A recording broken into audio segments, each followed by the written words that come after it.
नमस्ते बच्चों, जय हिंद, वंदे मातरम। मैं धनपाल तितलिया और आपका एक बार फिर से स्वागत है मैजिक मैथ्स के छोटे सेशन में, जिसका नाम है 4D सीरीज। 4D यानी कि daily dose by Dhanpal Titliya, और एक ऐसी इंपॉर्टेंट सीरीज जिसमें एक इंपॉर्टेंट क्वेश्चन आपके लिए डेली लेके आता हूँ, और उस इंपॉर्टेंट क्वेश्चन को जो कि PYQ है यानी प्रीवियस ईयर क्वेश्चन, उसको हम लॉजिक, ट्रिक और कॉन्सेप्ट के साथ यहाँ हल करते हैं, ताकि आपको एग्जाम में कोई दिक्कत ना आए, हर कॉन्सेप्ट आपको अच्छे से समझ में आए, हर ट्रिक आपको पता रहे कि कहाँ पर क्या ट्रिक लगानी है, कैसे क्वेश्चनों को हम लॉजिक से हल कर सकते हैं, वो लॉजिक आपको समझ में आए।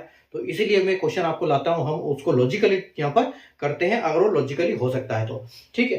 तो अगर आज के क्वेश्चन की हम बात करें तो देखो, आज का SBI प्री में शिफ्ट 1 में 12 जनवरी 2024 को ये क्वेश्चन पूछा गया है, ठीक है। और क्वेश्चन जो है ये कंपाउंड इंटरेस्ट का क्वेश्चन है, ठीक है, जिसमें कुछ आपको दिया गया है कि 2500 रुपए की राशि पर कुछ निश्चित वर्षों के लिए 14% की दर से अर्जित चक्रवर्ती ब्याज 749 रुपए हैं, तो समान वर्षों के लिए समान राशि पर 7% प्रतिवर्ष की दर से अर्जित साधारण ब्याज क्या होगा, ठीक है। तो यहाँ पर कुछ एक राशि दी गई है कि 2500 रुपए जो है ये क्या है, कुछ निश्चित वर्षों में, यानी कि आपको यहाँ टाइम निकालना पड़ेगा, ठीक है। तो आपको टाइम दिया नहीं गया है और आपको रेट दिया गया है कि 14% की दर पे, 14% की रेट पे जो आपको कंपाउंड इंटरेस्ट यहाँ मिल रहा है, यानी कि चक्रवर्ती ब्याज मिल रहा है, ठीक है, वो क्या है 749 रुपए है, ठीक है। तो समान वर्षों के लिए यानी कि जो यहाँ पर वर्ष आएगा उसी वर्ष को वो वर्ष सेम यहाँ पर आएगा, और राशि जो है वो 14 की जगह आपकी राशि 7 हो जाती है। और उसको अगर साधारण ब्याज पे हम लेते हैं, यहाँ साधारण की बात कर रहे हैं, तो साधारण ब्याज क्या होगा, ठीक है। तो साधारण ब्याज का फॉर्मूला आपको पता होगा, ये रटा रटाया फॉर्मूला है, हर जगह चलता है, तो एवरग्रीन फॉर्मूला कि P into R into T, ठीक है, P into R into T upon 100, ठीक है। तो देखो आपका यहाँ SI का मतलब क्या हो जाएगा, P आपको दिया गया है कि 2500 रुपए है, ठीक है, P आपके पास 2500 रुपए है, ठीक है।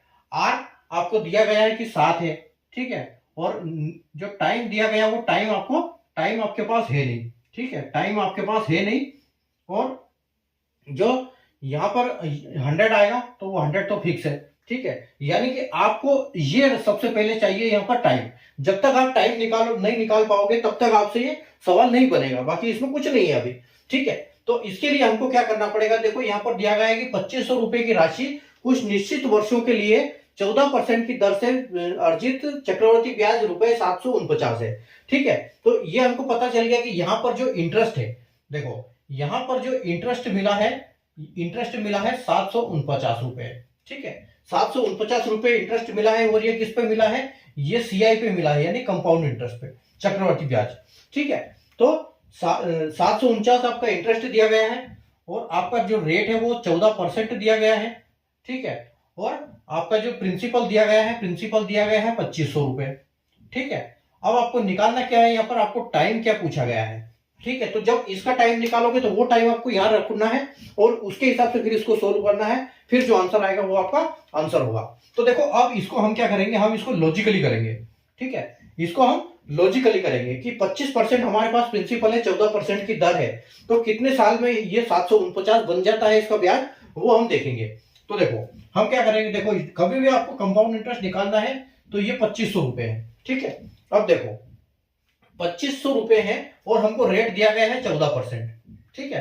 तो सबसे पहले तो आप निकालो कि 14% क्या होगा 25 का, ठीक है, क्योंकि वो आपका 1 साल का सिंपल इंटरेस्ट होगा, ठीक है। तो अगर हम 2500 इंटू 14%, ठीक है, 2500 इंटू 14% अगर हम करते हैं तो हमको यहाँ पर क्या आ जाएगा, 1 साल का इंटरेस्ट आ जाएगा, यानी कि साधारण ब्याज वाला, ठीक है। तो देखो परसेंटेज से आपका 00 कटेगा, और 14 का आप गुणा करोगे 25 में, ठीक है।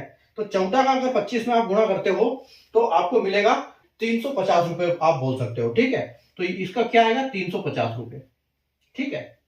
तो 350 आपका यहाँ पर 14% 2500 का बनेगा, ठीक है। तो 350 आपका ये बना।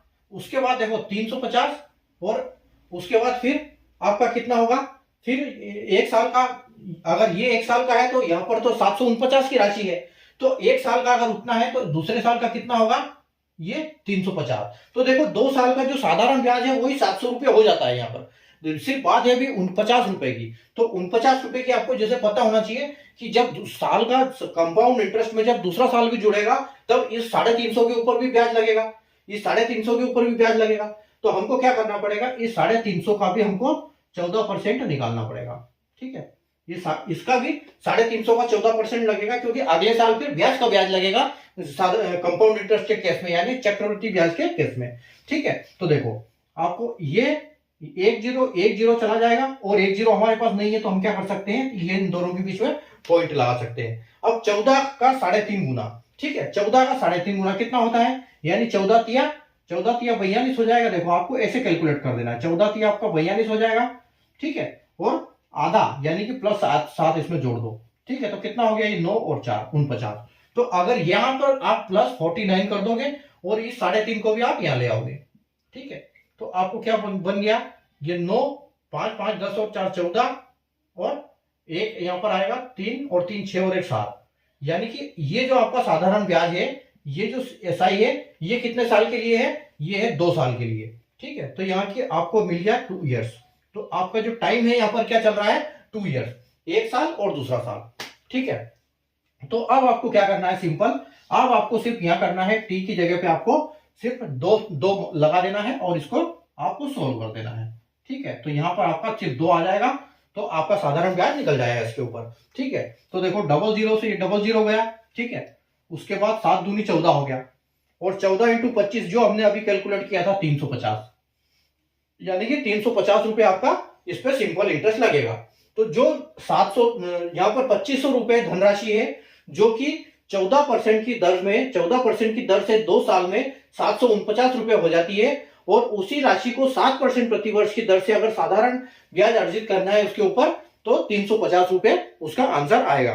ठीक है, तो उम्मीद है आपको कॉन्सेप्ट समझ में आया होगा, लॉजिक समझ में आया होगा। इसको हम बिना फॉर्मूले से लॉजिक के साथ भी हल कर सकते हैं बहुत आसानी से। ठीक है, तो ये हमने यहाँ पर इसको फॉर्मूला से भी किया है, और यहाँ पर इसको कंपाउंड इंटरेस्ट को हमने हमारे लॉजिक से किया है, यहाँ पर हमने कोई फॉर्मूला नहीं लगाया है। तो कॉन्सेप्ट आपको समझ में आया तो सेशन को लाइक और शेयर कर दीजिए। अगर आपको कॉन्सेप्ट समझ में नहीं आया तो एक बार और वीडियो को देख लीजिए। अगर फेसबुक या इंस्टाग्राम पर देख रहे हैं तो पेज को फॉलो कर लीजिए, और चैनल को सब्सक्राइब करके बेल आइकन को बिल्कुल प्रेस करना ना भूलें, ताकि आने वाली हर इंपॉर्टेंट वीडियो की नोटिफिकेशन आपको सबसे पहले मिले। Thank you.